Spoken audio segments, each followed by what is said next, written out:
Welcome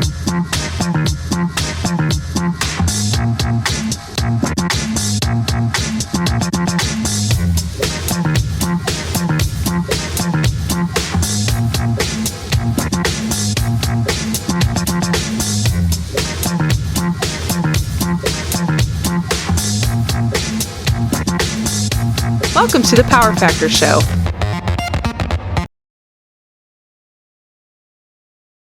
The bandwidth for this episode of the Power Factor Show is brought to you by the Firearms Radio Network, firearmsradio.tv. Sponsored by Taylor Freelance, Rainier Ballistics, Hodgdon Powders, and JPL Precision.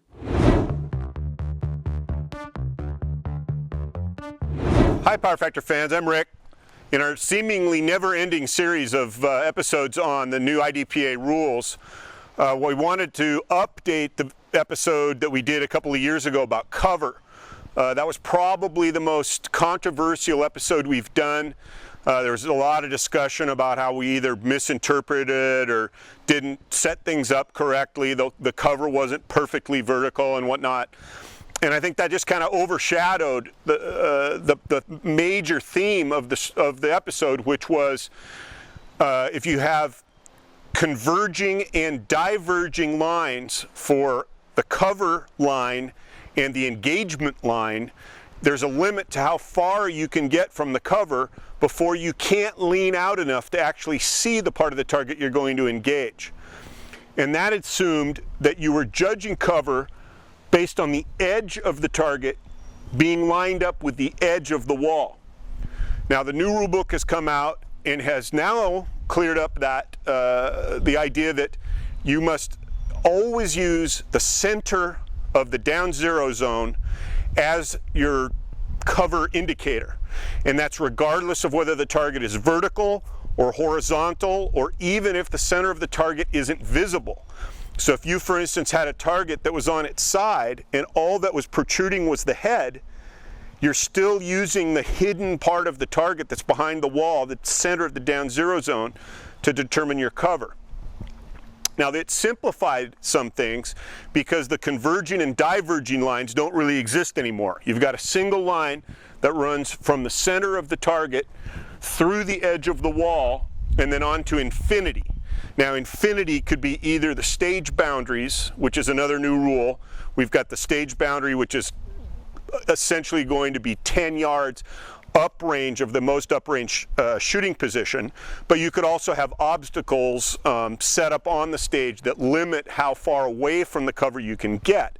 But if there are no limitations, this line would extend from cover all the way to the stage boundaries. Now, what that results in is it makes it kind of nice because you just have this one line that extends to infinity, but then it causes some trouble for me kind of conceptually in that I'm exposing half of my body to half of what is supposed to be an armed threat. I'm thinking it should essentially eliminate cover calls, because if you're used to exposing yourself minimally to the target, now you can expose yourself much more openly to the target and still be legal.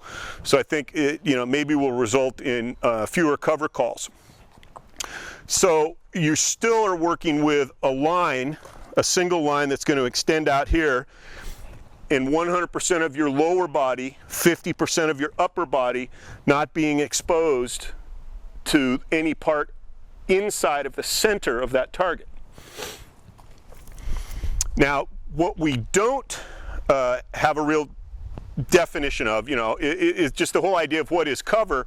That defines how we expose ourselves or hide from the cover, from the threat, but it doesn't really cover, a little pun, what exactly constitutes cover. I mean, this is a wall that's supposed to represent an impenetrable object. We also use cars or representation of cars, things that aren't necessarily bulletproof, but which we consider to be better than standing out in the open.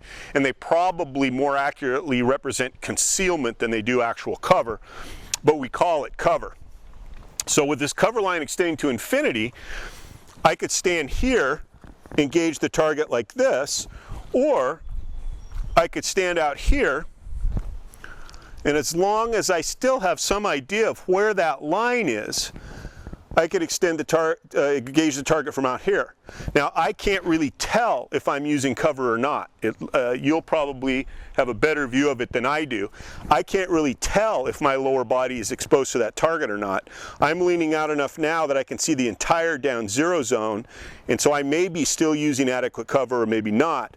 But it just gives you an idea of you can get farther away from the cover because of this single line that extends all the way out to infinity.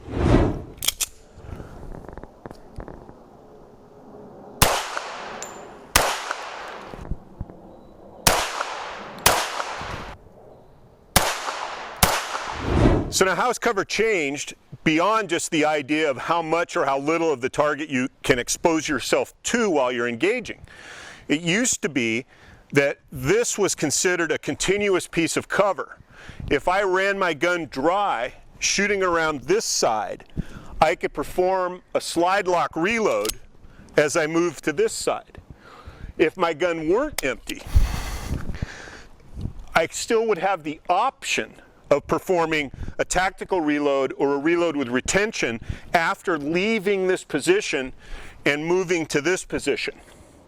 That's now gone out the window. You can't do that anymore. There also, this interpretation is something that I'm kind of guessing about this rule interpretation, because I've never actually seen it in a match that I was attending. But there were apparently some interpretations of when is cover cover and when is cover not cover.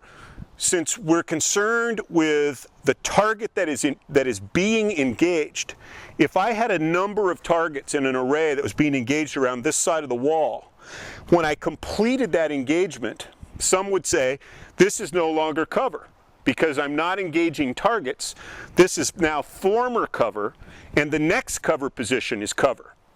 So if you look at it in that sense, that it's always the piece of cover that's between you and the targets that you are going to engage, or after you've completed the engagements, the targets you're going to engage, you never leave cover. I mean, that's a concept that I never really understood, but it seems to have been widely accepted that it's always over there is where cover is. So if I were engaging a target around this side of the wall, and my next target was to be engaged around the right side of that wall, when I finished this engagement, I was free to reload as I moved from here to here. Because this wall is no longer cover. Now this wall, which is protecting me, blocking me, covering me from the threats that are downrange of this wall, is cover. So if you look at the concept of cover that way, as again, it's what I've described as a state of being. It's I'm in a position where targets can't see me, so I'm behind cover. And part of the reason that we had the round dumping rule was to prevent you from firing off a bunch of rounds to empty your gun and give you a preferable reloading scenario where, for instance, if I fire an extra shot at a target here, I can do a slide lock reload as I advance to the next wall.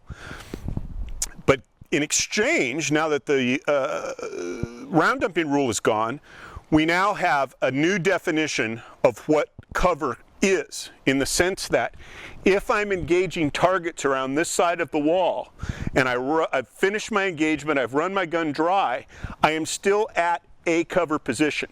I cannot leave this cover position to go to this cover position with an empty gun.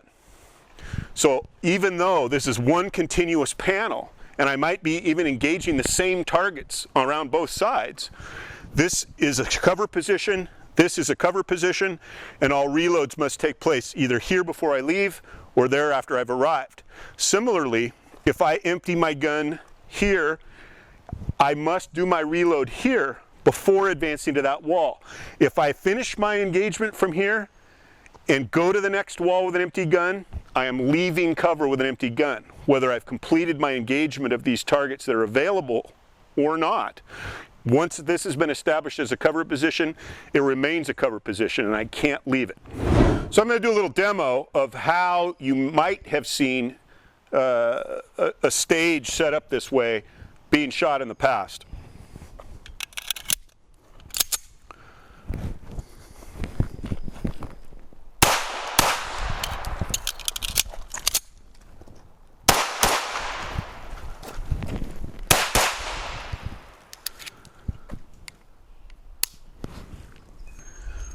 reload it as I move along the side of the wall, and I will do another one, another just kind of a variation on the same theme.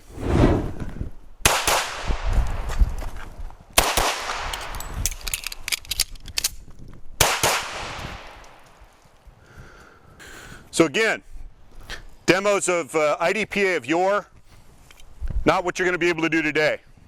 In the first instance, I left the cover position with an empty gun, reloaded as I moved to the side of this wall. Second example, I moved across this wall and then left this cover position with an empty gun going to the next wall. So just consider that out. Hey Power Factor fans, I'm Rick. After I did my reloading bench episode, some people saw my bayonet display and had a couple of questions about it, so I just thought I said when I have a minute to just kind of do some off-topic blurb, I'll talk about the bayonet. So I'm just going to do a little quick blurb about the bayonets. This is a bayonet collection that was mostly assembled by my dad back in the 50s. This board with the bayonets on it actually used to hang in our kitchen, our dining room when I was a kid. And so I have fond memories of it. What we have here is a selection of bayonets. The first one and the third from the end here, although they kind of look like 19th century or 18th century bayonets like you'd see on a muzzle-loading musket. These are actually Russian bayonets, I think, for the Mauser Bayonet rifle.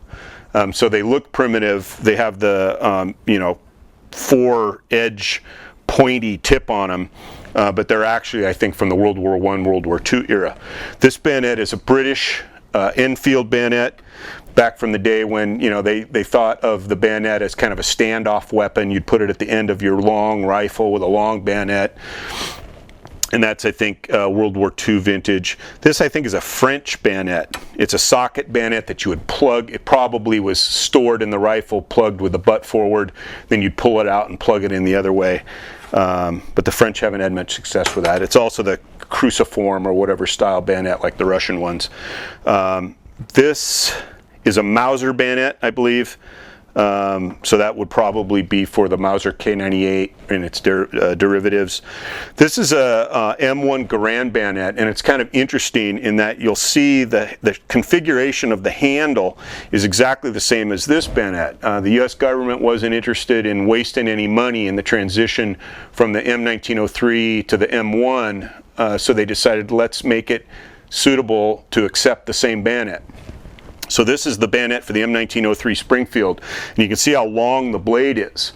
Now you look at this one for the M1 Garand, it's functionally the same handle, the same socket to attach to the barrel, but the blade is about 3 inches shorter.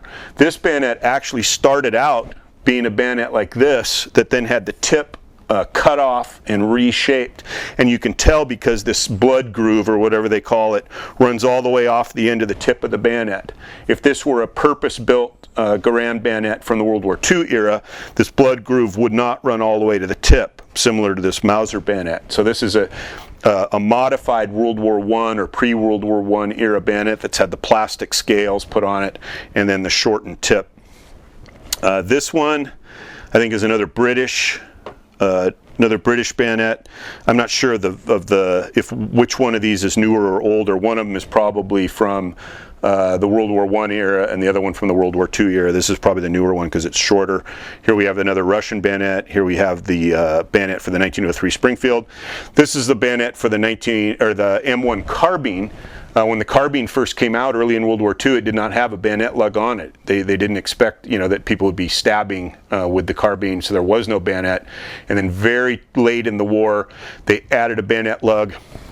And the Army had developed what they called the M3 knife, which was kind of a multi-purpose or fighting knife. And it looked almost identical to this, other than the fact that this has the hole in the end for the barrel of the carbine and a latching mechanism at the back for the bayonet lug. But it essentially is patterned after the M3 knife, and that's the M3 carbine bayonet. The M3 carbine, I'm going to screw this up. It's the M3 bayonet for the M1 carbine. Now down here, this is another British bayonet, and here's its little scabbard. And I think this one, it will fit on versions, I think, of the SMLE, but it will also fit on the Sten gun. So you can imagine having a little submachine gun with that little poker on the end of it. It's kind of weird, weird design. Here's the bayonet. This one is actually intended for the M16, but again, in an economizing move, when the Army adopted the Mossberg M590 pump-action shotgun, they designed it so that it would also use this bayonet. So if you've got the 590 and it's got the, or the 590A1 with the bayonet lug on it, you can use this bayonet. I think it's the M5, I think, in an M8 scabbard. You can call me a liar, call in if you like. And then the last one that I have here isn't actually a bayonet. This is kind of a cool rig. This is called a Corman's Bolo. It's dated, where's the date on it? It doesn't actually have a date on it. It says USMC Châtillon, New York. The scabbard is dated 1945, so it's World War II issue. I heard at one time it was popular to convert these into a really big, heavy Bowie knife, and I don't know if that reduced the numbers of them that are in circulation sufficiently to make them extremely collectible. But I see these on eBay and stuff all the time. They're not that rare. But anyway, so that kind of rounds out the bayonet collection. If you have any comments or derisive or otherwise, let me know. And yeah, have fun. Thanks.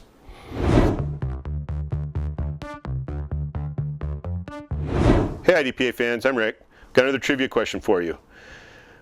The new 2013 IDPA rulebook has a new rule concerning disappearing targets and how much of the target is visible, or how much of the target must be visible to the shooter in order to qualify as a disappearing or not disappeared target. So my question is, if you were shooting this course of fire and this is what was presented to you as the shooter, would this be considered a target that was disappeared, in which case no FTNs would count, or is this a fully exposed target and FTNs apply? So again, here's your cover, and this is what you would see as the shooter. Are FTNs going to apply on this target, or is it a disappeared target for which FTNs do not apply?